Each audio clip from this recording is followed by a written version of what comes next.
Richmond est une ville assez dense. On y trouve des gens à l'aise et des gens défavorisés. Au milieu des années 1980, les quartiers aisés de la capitale de la Virginie sont loin des quartiers en proie à des troubles. Richmond était une petite ville du Sud plutôt paisible. Les seuls crimes dont on entendait parler étaient commis par des gangs dans des secteurs de la ville qu'on croyait fréquentés exclusivement par des voyous et des criminels. Le quartier paisible de Southside semble être très sécuritaire. Il y a beaucoup de vieilles maisons, de belles grandes maisons en briques. C'est un beau quartier. Pourtant, en septembre 1987, Ray Williams, un enquêteur de Richmond, reçoit un appel qui va ébranler ce quartier si paisible. Un samedi à 10 h, on a reçu un appel pour une mort suspecte, une strangulation. Quand quelqu'un meurt par strangulation, l'auteur du crime est souvent quelqu'un que la victime connaissait. C'est un meurtre à caractère très personnel. C'était évident qu'il fallait commencer par ses proches et ses petits amis.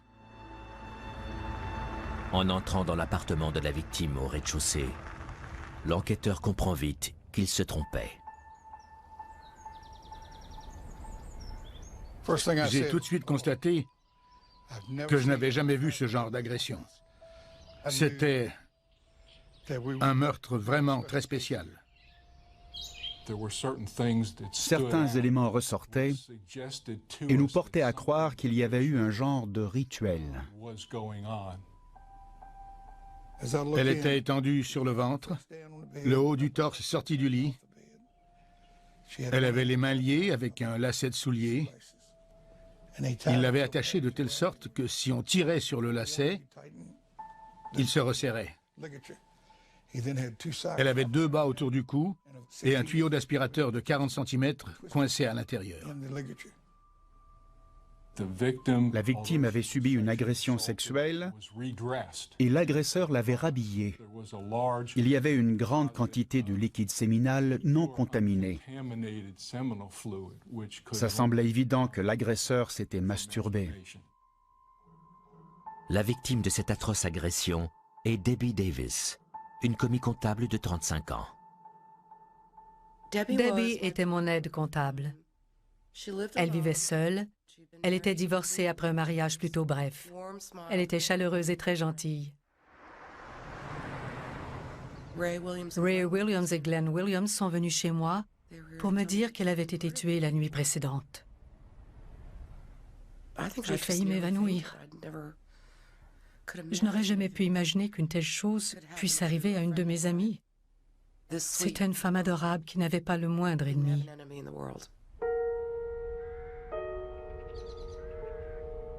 Déroutés par ce meurtre sans mobile apparent, les enquêteurs tentent de reconstituer les déplacements du meurtrier. On a fait le tour, on a regardé partout, sous les buissons.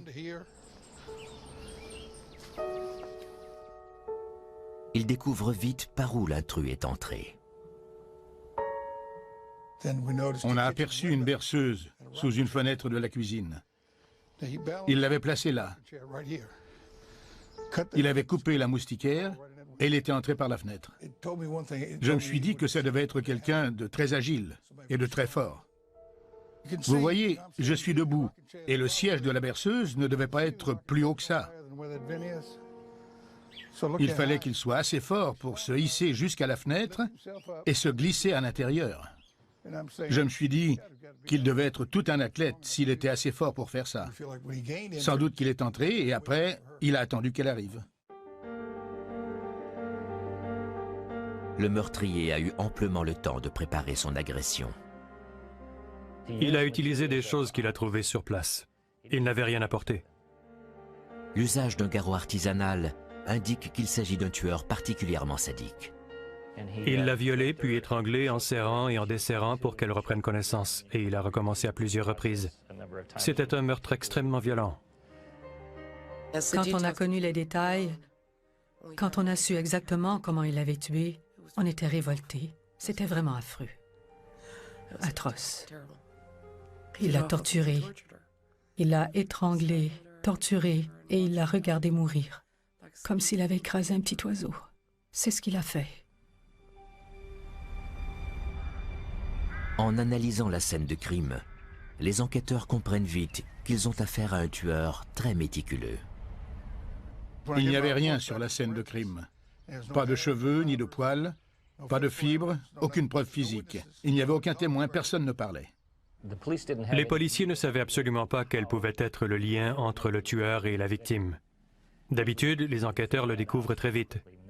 Cette fois, ce n'était pas le cas. Il fallait qu'il soit vraiment très audacieux pour entrer et lui faire ce qu'il lui a fait quand il y avait des gens dans la pièce à côté. Personne ne l'a entendu. Ce meurtre extrêmement violent ébranle les résidents de Southside et le tueur s'apprête déjà à les terroriser de plus belle. En septembre 1987, les gens de Southside à Richmond en Virginie sont terrorisés après un meurtre abominable commis dans leur quartier. Étranglée dans sa maison, Debbie Davis, une jeune femme de 35 ans, a connu une longue agonie. La police peine à trouver des pistes. 2 semaines plus tard, l'enquêteur Ray Williams doit de nouveau se rendre dans le paisible quartier de Southside. C'est un quartier tranquille, où on entend les oiseaux chanter. Un quartier bourgeois, avec de belles maisons et très peu de criminalité. Il n'y avait presque pas de cambriolage ni de vol dans les rues.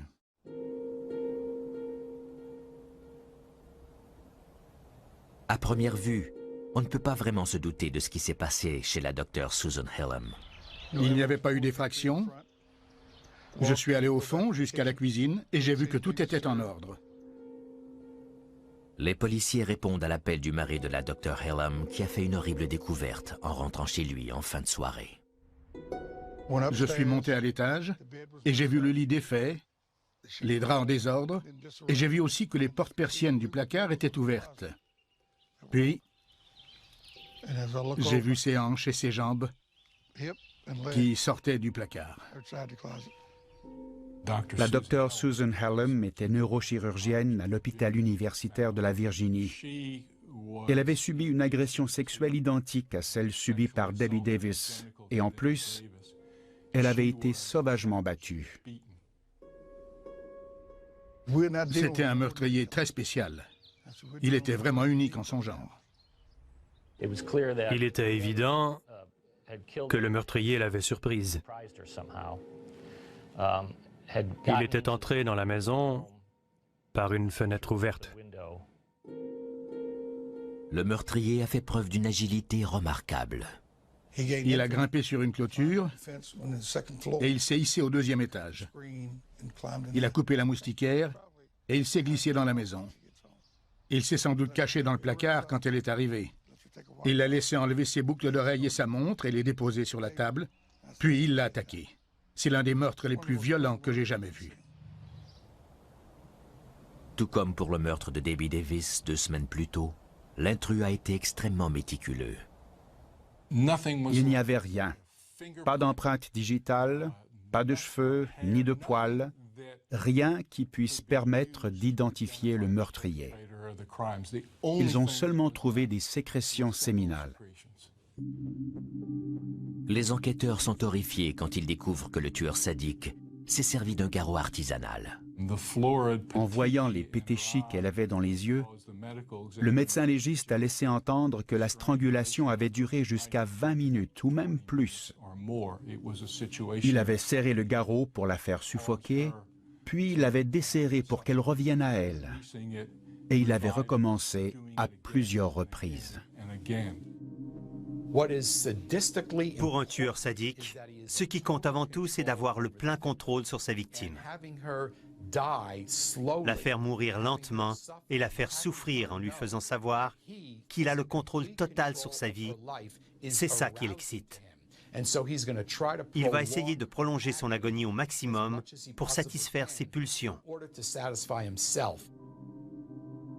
Devant le sadisme dont a fait preuve le meurtrier lors des 2 meurtres de Southside, les policiers en arrivent à une effrayante conclusion. À cette étape de l'enquête, on savait déjà qu'il y avait une forme de rituel. Les 2 scènes de crime présentaient des détails identiques. On savait qu'on avait affaire à un seul tueur. J'ai dit que c'était le même salaud qui avait tué Debbie Davis, et la panique s'est emparée de la ville.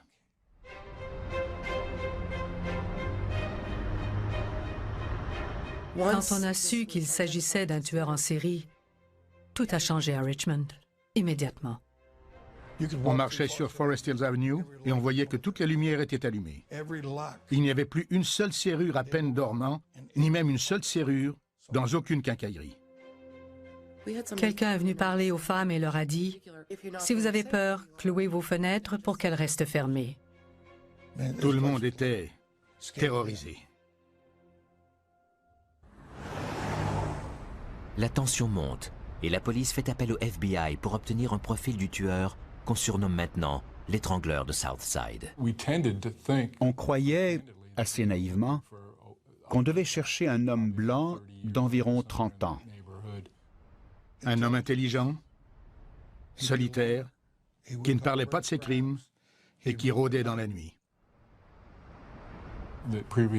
On ne savait pas s'il avait des antécédents, que ce soit en Virginie ou ailleurs aux États-Unis, mais on savait que ce n'était sûrement pas un débutant.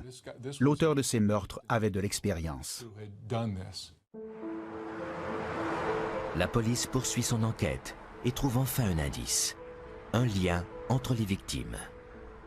Debbie Davis travaillait dans une librairie d'un centre commercial. On a épluché tous les dossiers et on a découvert que la docteure Susan Hallam avait acheté des livres à cette librairie et avait fait un chèque à Debbie Davis pour l'achat de livres dans cette boutique. Les deux victimes ont fréquenté le centre commercial Cloverleaf, dans le comté voisin de Chesterfield. Partout ici, il y avait des boutiques. Les gens se garaient, ils entraient dans le centre commercial et ils trouvaient un tas de boutiques. Le populaire centre commercial est souvent bondé.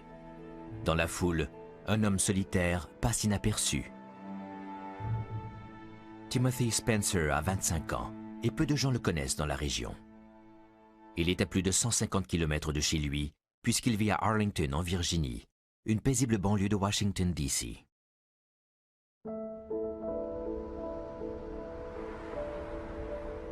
Arlington est considéré comme une banlieue dortoir. C'est presque entièrement résidentiel. Il y a des quartiers plus dangereux que d'autres, comme dans toutes les banlieues des grandes agglomérations métropolitaines. Né en 1962, Timothy Spencer a grandi dans le quartier de Green Valley. Il y a de petits cul-de-sac un peu partout ici. Je dirais que c'est un quartier à faible revenu. Mais dans certaines parties du quartier, il y a de très bons travailleurs qui sont là depuis des années. Sa mère et son père avaient fait des études universitaires. Ils travaillaient tous les deux et à un certain moment, ils se sont divorcés. La mère de Spencer est très occupée, puisqu'elle élève seule ses deux fils. Ma mère était la meilleure mère du monde. On ne manquait jamais de rien. Et elle passait du temps avec nous. On avait toujours un repas sur la table. Une bonne structure familiale. En tant qu'aîné, Timothy protège tout naturellement son petit frère. Une année, à Noël, j'avais eu une bicyclette orange avec des roues d'entraînement. On était sortis dans la rue et il m'avait dit que la première chose à faire, c'était d'enlever les roues d'entraînement. J'ai roulé pendant environ 5 heures et Timothy est resté derrière moi, la main sur le siège pour me guider. C'est drôle parce que je suis entré dans une voiture. Boum! Il m'a dit de ne pas me retourner pour le regarder et de toujours garder les yeux sur la route. C'est un frère très affectueux. Bien que très réservé, Spencer se fait remarquer dans le quartier. Il était superbe. Mon frère était d'une beauté remarquable, à tel point que les gens criaient quand ils le voyaient. Avec ses yeux noisettes, il était unique en son genre. Ses yeux changeaient de couleur selon le temps qu'il faisait. Il était toujours silencieux avec les autres. Mais quand on était ensemble, lui et moi, on se parlait comme des frères.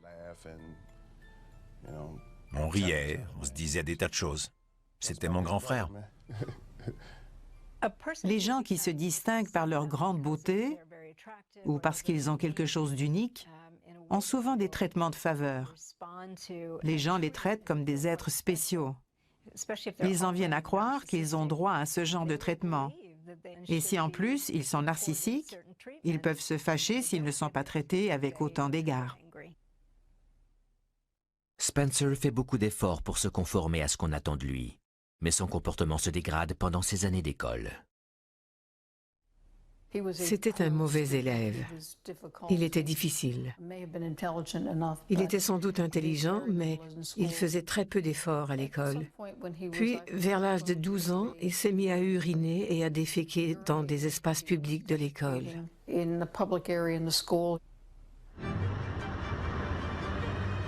Les comportements rebelles de Timothy ne se limitent pas à de simples farces d'écoliers. Ils causent aussi des incendies. C'est plus haut, près des cul-de-sac. C'est là qu'il a brûlé une voiture. Provoquer un incendie peut procurer une certaine impression de contrôle à ce genre d'individu. Une impression de pouvoir et de domination. Avec une seule allumette, ils peuvent faire brûler un immeuble ou mettre le feu à une voiture. C'est le genre de contrôle et de pouvoir que ces individus trouvent très stimulant. 13 ans plus tard, le quartier Southside de Richmond est terrorisé après 2 meurtres sadiques par strangulation.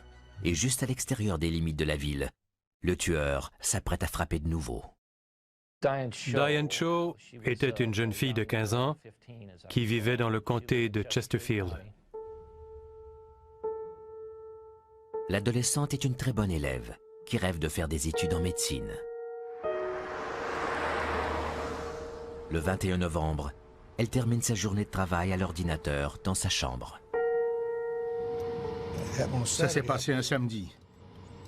J'ai reçu un appel de Chesterfield. On m'a demandé d'y aller parce qu'une jeune fille de 15 ans avait été étranglée et ligotée comme nos victimes. En arrivant à l'appartement des Cho, l'enquêteur de Richmond est renversé par l'audace du meurtrier. Le frère de Diane était dans la chambre voisine et ses parents étaient là. Il est entré, il l'a bâillonnée et ligotée avec du ruban à conduit. Il l'a violée et il l'a étranglée dans sa chambre. L'agile meurtrier a frappé en pleine nuit. Il est entré par une fenêtre, tout comme lors de ses meurtres précédents. Il a passé un bon moment avec elle dans la chambre. Il n'a jamais fait assez de bruit pour réveiller ses parents qui étaient dans la maison. Elle avait un drap sur elle qui lui couvrait les parties intimes. Les meurtriers qui placent leurs victimes d'une certaine façon tentent de créer une scène de crime qui fera sensation. Ils veulent que leur crime ait un aspect spectaculaire et qu'on en parle. Ça leur procure un sentiment de puissance quand ils y repensent. D'après les meurtres précédents, le FBI a établi selon les statistiques que le meurtrier était probablement de race blanche. Puis, sur la scène de crime, on découvre un élément qui va tout changer. Il avait laissé un seul cheveu dans le drap, sur le lit. Ils ont prélevé le cheveu et ils ont dit qu'il provenait sans doute d'une personne de race noire. Ayant enfin une piste à suivre, les enquêteurs se mettent au travail sans se douter que le tueur s'apprête à frapper de nouveau. À l'automne 1987, la ville prospère de Richmond, en Virginie, est la proie d'un tueur en série. L'étrangleur de Southside a semé la terreur dans la capitale de l'État, en tuant 3 femmes de façon très sadique. Pour tout élément de preuve, on n'a trouvé que du liquide séminal sur les scènes de crime. Les enquêteurs ont trouvé un lien entre les victimes. Elles ont toutes fréquenté le populaire centre commercial Cloverleaf. Diane Cho habitait tout près d'ici. Debbie Davis travaillait à la librairie et Susan Hallam faisait souvent des achats ici. Le centre commercial Cloverleaf est aussi un lieu que fréquente régulièrement Timothy Spencer, un jeune homme solitaire de 25 ans qui aime flâner et réfléchir en regardant passer les gens. Il avait eu beaucoup d'ennuis de toutes sortes depuis l'âge de 9 ans. Très jeune, il était délinquant, et il l'est resté. Travis Spencer raconte comment le comportement de son frère aîné s'est dégradé dans les rues de sa ville natale d'Arlington. Il y avait quelques voyous qui terrorisaient le quartier, et il était l'un d'entre eux. Si le vol était un sport, il aurait été champion. Si vous me disiez qu'il vous a volé vos enjoliveurs, je vous croirais. Je vous croirais même si vous me disiez qu'il vous a volé vos sourcils. Ma seule expérience précédente avec lui remontait à un cambriolage qu'il avait fait quand il était mineur. On avait dû demander la permission à sa mère pour prendre ses empreintes digitales. Je croyais qu'il fallait que je fasse comme lui pour me faire accepter. Avec un ami, je suis entré dans un magasin et on a volé des bonbons. Le type a contourné le comptoir en criant « Au voleur !» La police est venue et un agent nous a fait monter à l'arrière. En arrivant chez nous, quand ma mère m'a vu à la porte, elle a changé d'expression et elle a dit « Non !» Je croyais que mon frère serait fier de moi et que ça nous rapprocherait. Au contraire, il m'a dit l'air très sérieux de ne plus jamais voler et de ne pas être comme lui, d'être meilleur que lui. À l'approche de la vingtaine, Timothy Spencer poursuit sa carrière de criminel. Et les conséquences seront très graves. Le cambriolage pour lequel il est allé en prison a eu lieu pas très loin d'ici, dans le sud d'Arlington, tout près de la limite de la ville d'Alexandria. Il est entré par effraction dans une maison et il s'est fait pincer à l'intérieur. C'est pour ça qu'il est allé en prison. La prison, ça m'a vraiment ouvert les yeux. Je pleurais tout le temps quand j'allais le voir, parce que je ne comprenais pas pourquoi il était derrière les barreaux. En vieillissant, j'ai appris à différencier le bien du mal, et aussi que si on fait du mal, c'est là qu'on va. Une fois en prison, c'est de deux choses l'une. Ou bien on devient meilleur, ou bien on va du mauvais côté. Timothy Spencer est libéré en septembre 1987, après 3 ans de prison. On l'envoie dans une maison de transition, à 150 km d'Arlington, dans le quartier Southside de Richmond. Sa chambre se trouvait à l'étage, du côté gauche. C'est une maison de transition pour délinquants non violents. Quand ils ne sont pas violents, il les envoie ici et il reste un certain temps pour se réinsérer dans la société. Spencer s'installe dans son nouvel environnement en gardant à distance les membres du personnel et tous les résidents. C'était un solitaire. Il ne parlait à personne et il n'avait pas d'amis. Il mangeait au bout de la table sans dire un mot. Pour regarder la télé, il s'assoyait à l'autre bout de la pièce. Spencer entretient toutefois une relation avec une des employées. Il obtient certains privilèges en entretenant sa voiture. Il parlait seulement à cette femme. Il réparait sa voiture pour pouvoir la conduire. Spencer roule dans les rues du quartier et se rend au centre commercial Cloverleaf dans le comté voisin de Chesterfield, revenant quand il fait encore jour, selon ses dires. Dans une maison de transition, les pensionnaires peuvent aller travailler et doivent rentrer le soir. Ils ne peuvent pas passer la nuit dehors. Spencer n'obéit pas au règlement. Leurs allées et venues sont censées être surveillées, mais cette maison n'était pas très bien tenue. Timothy Spencer continue de rôder dans les rues comme il le veut.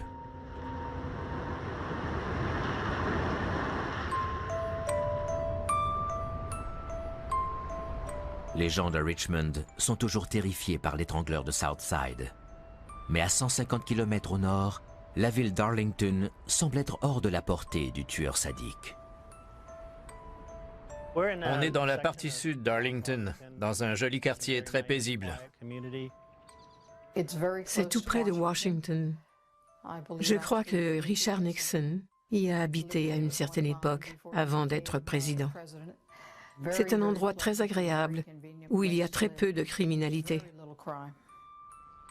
À la fin novembre, les résidents de cette jolie banlieue s'apprêtent à célébrer la fête de Thanksgiving, Et la directrice de publication Susan Tucker ne fait pas exception. Susan était une jeune professionnelle, toute menue et plutôt discrète. Elle ne parlait pas beaucoup. Elle était douce et très réservée. Elle aimait tout le monde. Elle n'avait pas d'ennemis. Elle était seule chez elle. Son mari était en voyage d'affaires. À la fin du week-end de Thanksgiving, les enquêteurs d'Arlington reçoivent un appel et doivent se rendre chez Susan, dans le quartier de Fairlington. Joe Orgus et moi, on n'était pas en service au moment de l'appel. À l'extérieur, les policiers m'ont montré par où ils croyaient qu'il était entré. C'était une fenêtre du sous-sol. Sous les balcons en métal, il y avait une petite fenêtre qui servait à la ventilation de la salle de lavage ou d'une partie du sous-sol. En montant l'escalier, j'ai vu que tout était en désordre. Au pied de l'escalier, il y avait un sac à main dont le contenu était éparpillé tout autour. Les enquêteurs montent à l'étage où ils trouvent une scène de crime qu'ils n'oublieront jamais. Susan Tucker était nue. Elle était étendue sur le lit, les mains liées dans le dos. Elle avait une corde qui allait de ses mains et ses pieds à son cou. Elle est morte de strangulation par ligature. Le corps de Susan Tucker a été trouvé plusieurs jours après son décès, ce qui ajoutait au caractère déplaisant de la scène. C'était une scène de crime vraiment atroce. Ce dont je me souviens le plus, c'est l'horrible odeur dans la maison. Sur cette scène de crime sordide, on trouve un autre élément très étrange. Il y avait une grande quantité de sperme sur le lit, sur la couverture. C'était vraiment exceptionnel. On s'est dit que pendant qu'il la tuait, probablement qu'il se masturbait. Il n'y a pas de témoins, mais l'aspect sadique de la méthode de strangulation rappelle aux enquêteurs un meurtre commis il y a quelque temps. Comme il y avait très peu d'homicides à Arlington et très peu d'homicides de ce genre, dès qu'ils ont vu la façon dont le corps était placé avec les cordes, ils ont tout de suite pensé à un meurtre qui avait eu lieu 3 ans plus tôt, celui de Carolyn Hamm. Un homme de la région purgeait une peine de prison pour le meurtre de Carolyn. Les similitudes entre les deux meurtres étaient si grandes que les enquêteurs se sont demandé si c'était bien le coupable qui était en prison. Carolyn Hamm avait une corde autour du cou qui passait par-dessus un tuyau et qui descendait jusqu'au pare-choc d'une voiture. Elle avait aussi les mains liées dans le dos. Les enquêteurs se souviennent aussi d'une série d'agressions sexuelles non résolues, présentant certains aspects sadiques identiques à se trouver lors des meurtres de Carolyn Hamm et de Susan Tucker. Je savais qu'un violeur sévissait dans la région et qu'il entrait dans les appartements. On l'appelait le violeur noir masqué. Il était très prolifique. Il entrait dans une maison avec ses cordes et il attendait que la femme rentre à la maison. C'est l'une des choses les plus terrifiantes qu'on puisse imaginer.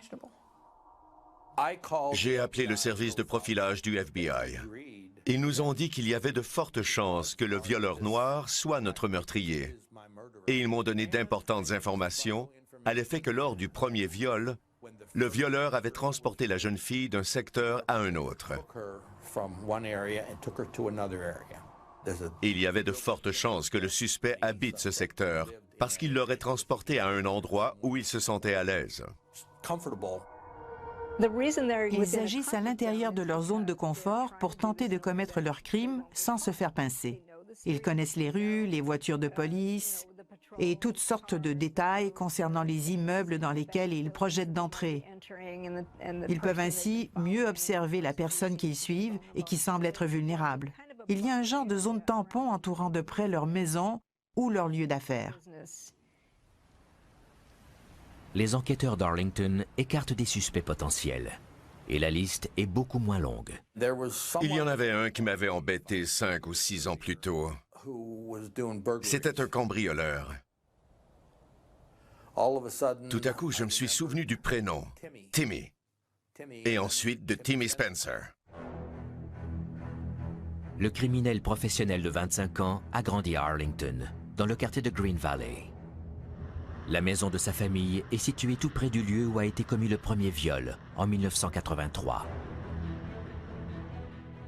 Les enquêteurs apprennent aussi que l'homme de 25 ans, originaire d'Arlington, vient d'être libéré de prison. On a appelé son agent de libération conditionnelle et on a appris qu'il était dans une maison de transition à Richmond. Bien entendu, on a travaillé avec la police d'Arlington pour arriver à tout reconstituer.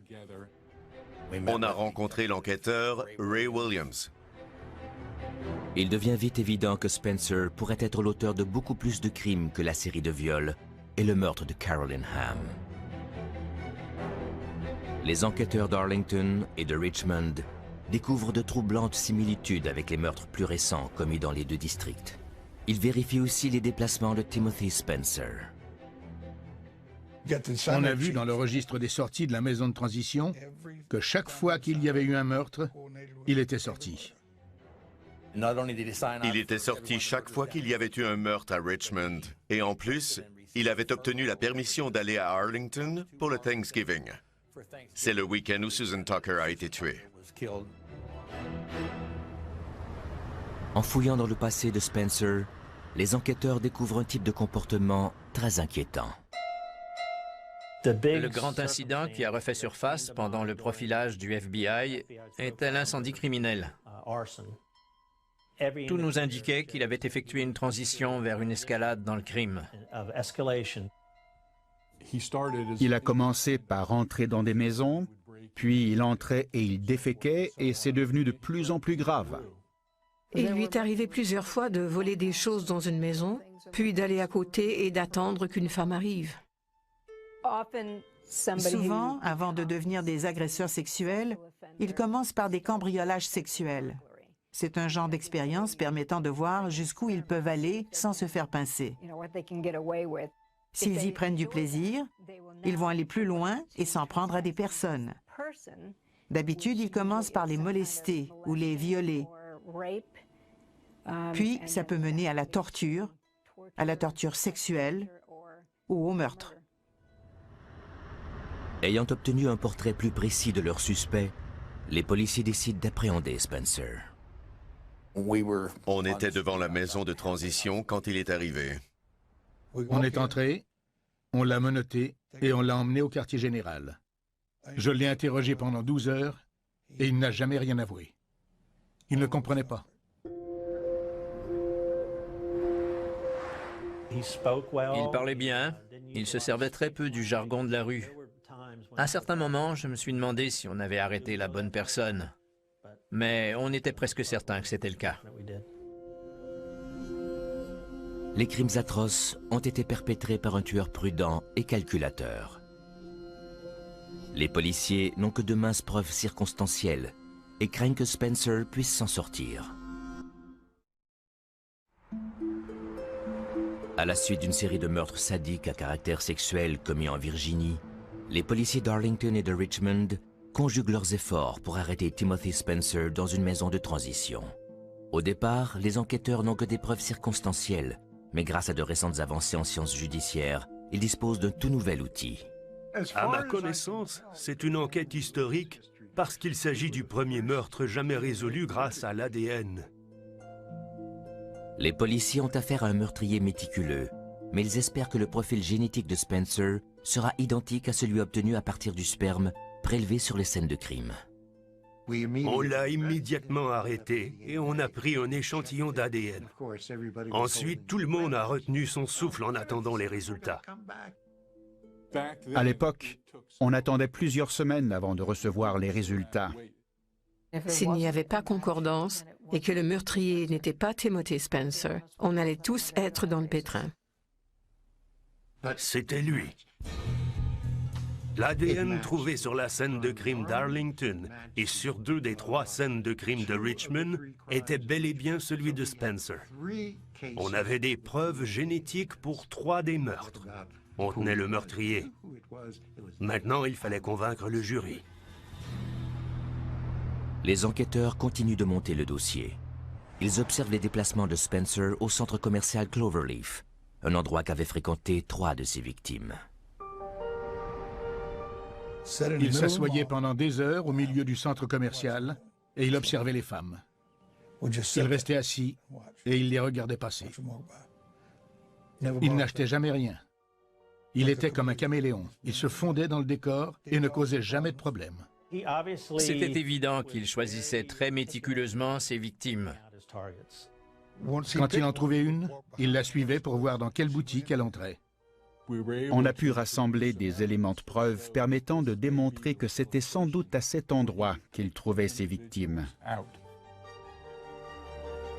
Entre juillet 1988 et juin 1989, Spencer aura à répondre à des accusations pour les viols et les meurtres de 4 femmes à Arlington et à Richmond. Bien qu'il ait été impliqué dans le meurtre de Caroline Hamm et la série de viols commis à Arlington, les procureurs décident de l'inculper seulement pour les meurtres les plus récents. Je n'ai jamais perçu qu'il était le moindrement troublé par ce qu'il entendait en cours. Il était impassible. Fait troublant, l'accusé s'anime quand les procureurs distribuent des photos horrifiantes des scènes de crime. Il voulait voir ces photos. La table de la défense était ici, le banc des jurés était là, et il se penchait pour voir chacune des photos. Timothy Spencer était si pourri que même si j'étais fermement opposé à la peine de mort, pour rien au monde, je n'aurais voulu qu'il puisse s'en sortir et se retrouver en liberté dans les rues. Il était très dangereux. Spencer est reconnu coupable des meurtres des résidentes de Richmond Debbie Davis, Susan Hallam et Diane Cho, ainsi que du meurtre de Susan Tucker à Arlington. L'homme reconnu coupable du meurtre de Caroline Hamm est gracié et libéré. Spencer est envoyé dans le couloir de la mort et une question demeure. Comment ce cambrioleur et violeur en série a-t-il pu devenir le plus sadique des meurtriers? C'est ça qui a été le plus difficile. Vous m'auriez parlé de cambriolage, j'aurais compris. Mais des meurtres? Je ne peux pas imaginer que mon frère ait pu tuer quelqu'un. C'était un homme en colère, un homme contrôlant. Il voulait contrôler les gens et il détestait les femmes, on ne sait pas trop pourquoi. Ce n'était pas l'aspect sexuel de ses crimes qui lui procurait une satisfaction. Pour je ne sais quelle raison, il nourrissait une colère envers les femmes.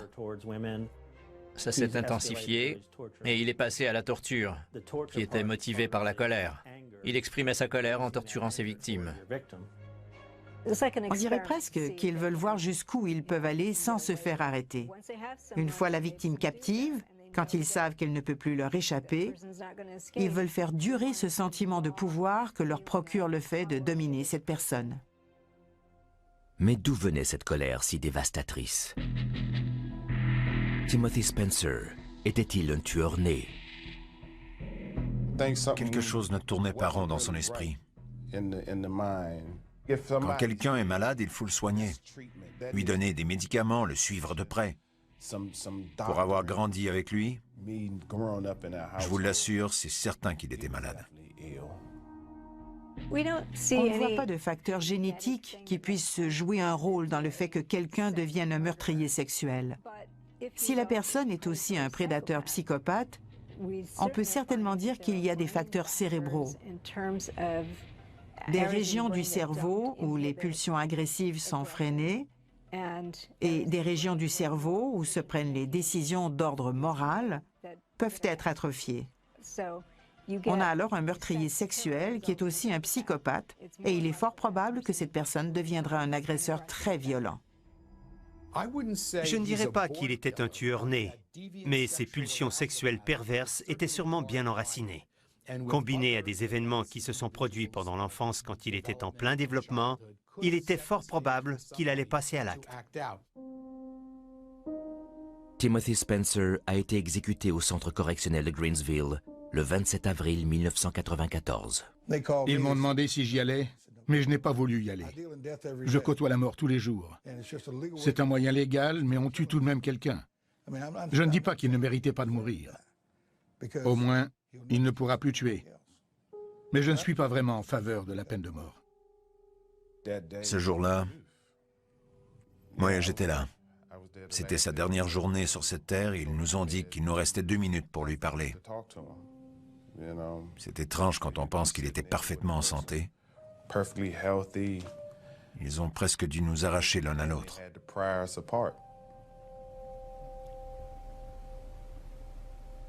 Je me souviens de la journée de son exécution.